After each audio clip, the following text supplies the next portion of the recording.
Hello quilters! Today we are going to see how to make block 5 for the sampler quilt for the Easton Library Quilters group. And this is to teach curved seams. And the most common, most traditional curved seam pattern is using the Drunkard's path. And that looks like this. Here's a larger one. That if you're making an 18-inch block, your patches will look like this. If you're making a 12-inch block, your patches will be smaller. And you can see that these have a curved seam. And so I want to show you, I have made in the past some videos of how to make the Drunkard's Path patches. And they are now up on my YouTube channel. And I will give you a link to that, or you've gotten a link to that in the email.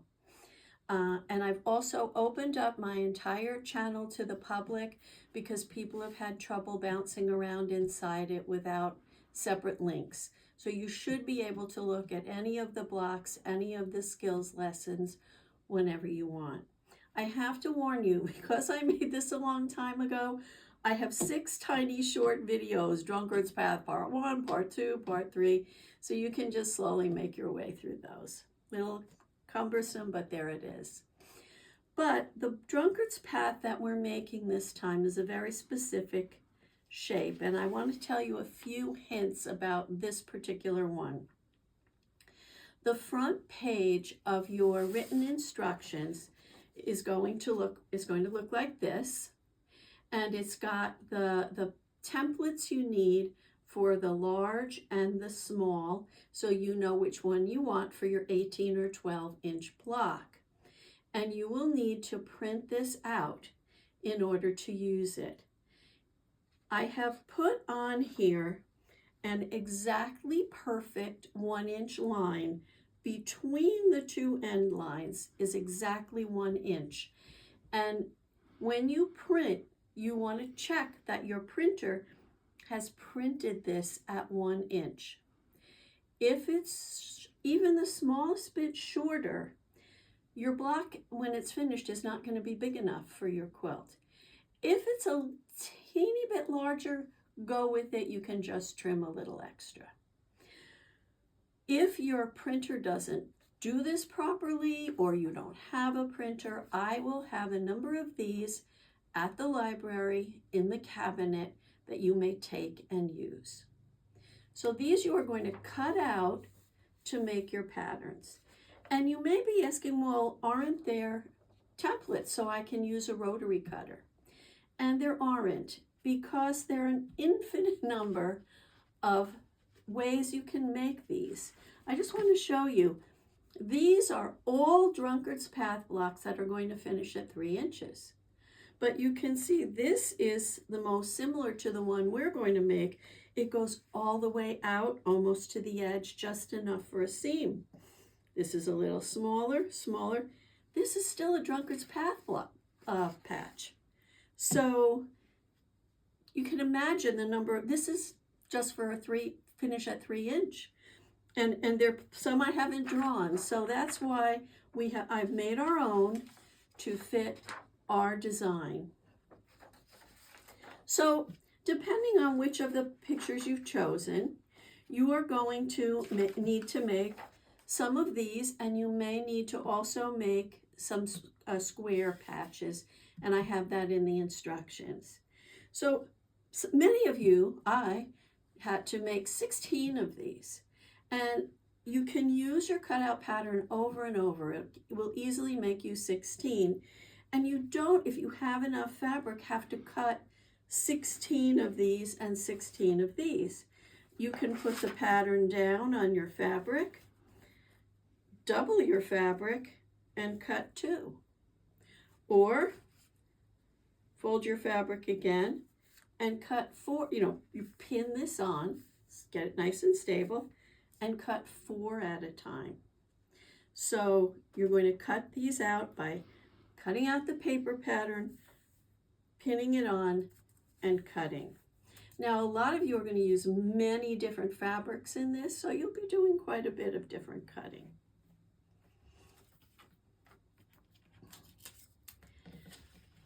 People are scared of curved seams. And the reason they are is because you want to make this come together to look like this. And first of all, it doesn't even fit because I've added a 1/4 inch here and a 1/4 inch here. And second, when I put right sides together, I have this. And it looks as if you can never sew those two, this line onto that line, but you can.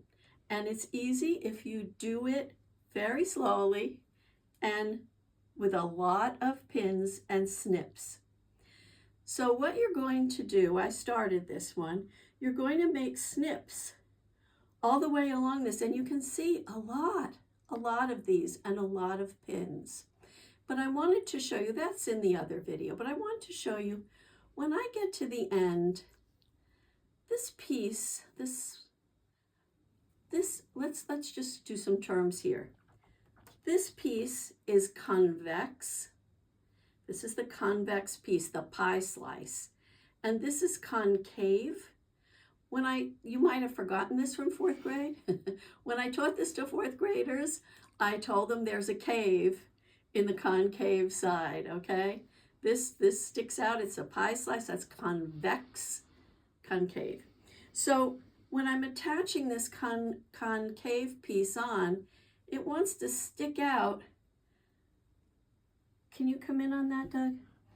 Crooked past the end of this, and that's not going to make you a nice square.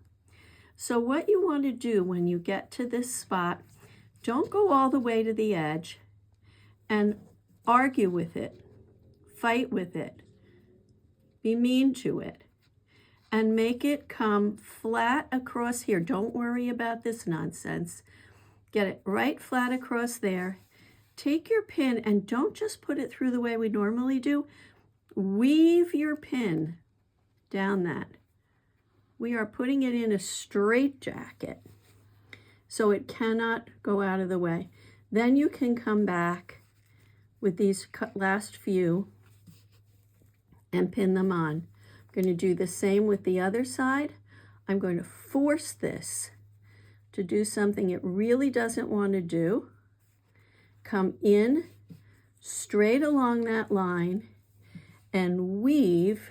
Let me get this so I hope you can see it. Weave this down, in and out, down along this side. Well, I can't do it that way. Down along this side so that it holds it stable like that. Then these will fall into place. And you're going to sew this very, very slowly because you're going to take out the pins as you go. And you're going to get these bumps and you're going to think, well, that's going to make a pleat. So as you come up toward a bump, you're going to stop with your needle down and pull that bump behind you. And then you'll keep sewing till you come to another bump. You're going to stop, needle down, and pull that bump to the back. And I think they're going to be awful every time. And I always get no pleats and a nice little curve. So those are a couple of hints that I don't think are in the original instructions. Now, I have made these a little large, as I like to do with everything, so that if you are not perfect, if this stretches a little bit while you're sewing it, you have a little leeway. But when you trim it, there's something really important that you have to know.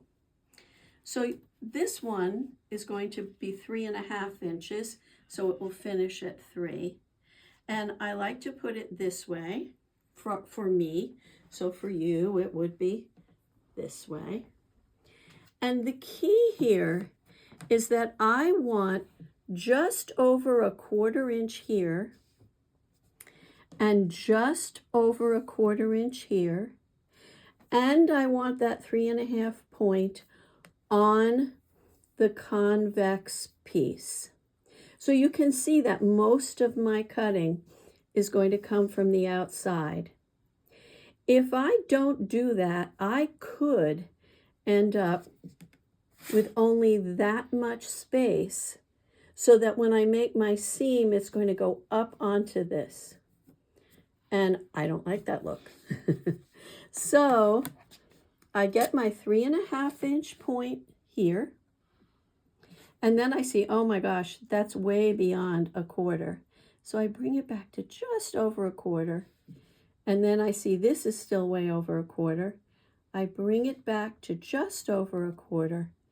I see I'm still inside, and then I cut. Then it's easy because I flip it. This is perfect. I go to the 3.5 point and I just trim off any little threads that are sticking out. Tricky, but it will get you the size and shape you want. Okay, let's go to this block that we're making. You had a choice, and these two were tied, and so you're probably going to make one or the other of these. And these quilters who made these used many different fabrics and colors. This is a really open-ended block. You can use all the same, you can use different, you can use every one different, and that's up to you. So for this block, this is a sample. This is going to be a 12-inch block, and I used just 3 colors because I wanted to make it simple to see. This is the same as that, but it looks very plain because I've only used these colors. Now this block, you can see, has some just plain squares. And for this one, I direct you in the directions to cut them to 3.5 inches. So this one has 1, 2, 3, 4, 5, 6, 7, 8 plain squares and 8 Drunkard's Path squares. So this one is easier because you're using a lot of squares. The other one uses all 16 Drunkard's Path squares. And I'm going to show you in a second, I did that wrong, how that's going to look. I'm going to borrow some of these. So this one, every single piece, that's wrong. Every single piece, this is from that pattern that you chose.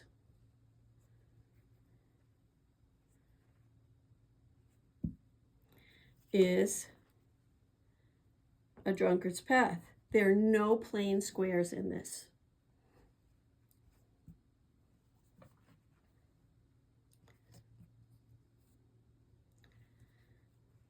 And I was fooling around with this, trying to figure out what I liked. And I happened to have, because I was trying to make these samples, there it is. I happened to have some plain squares, and this was bothering me. I didn't like it. So I took these out and I put plain squares in the corners.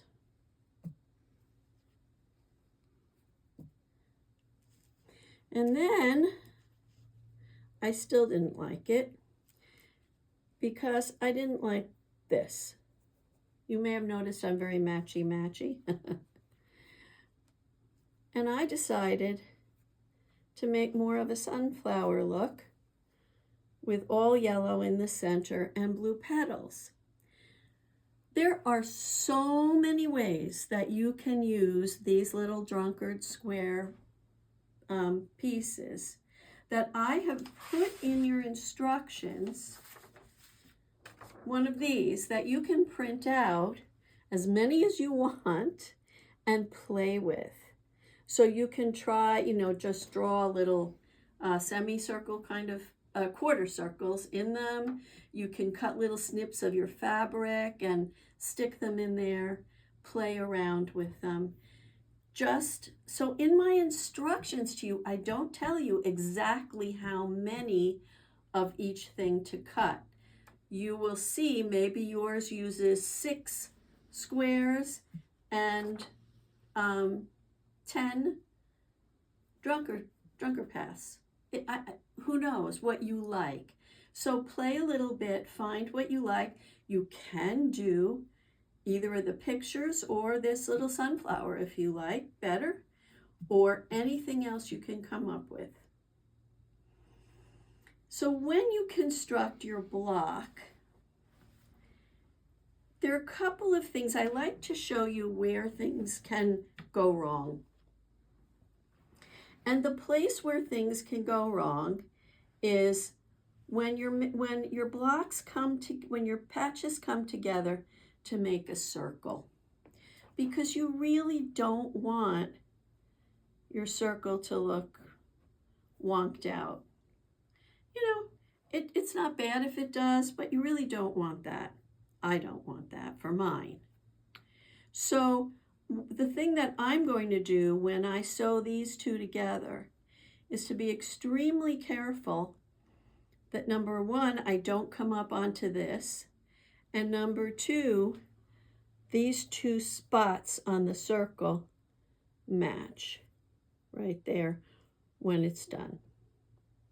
The other thing that you don't want to do is this. You want to be careful not to cut off a piece of your circle, which is why when you do that trim, you want to leave yourself just a tiny bit over 1/4 of an inch there. Then there's no danger. It doesn't matter if you see a teensy bit of background. Much better than cutting in to that circle. So those are a few hints about how to put it together. Like the other blocks we made, once you have it laid out the way you want, you'll sew this to this, to this, to this. So you have a horizontal line of 4. You'll sew these 4, these 4, and these 4. So you have 4 horizontal lines, and then you fold them over, And it doesn't matter, you can do the 2 middle ones first and add the others onto the outside, however you like to do it. There's no magic to the order of that. So I hope that gives you everything you need. I am attaching to the email that's sending you the link to this video. I'm attaching written instructions that include your templates and your play sheet with just 16 squares on it, as well as the written instructions that I thought might be helpful. So enjoy, have fun with this one, and we'll see what we're going to do for block number 6.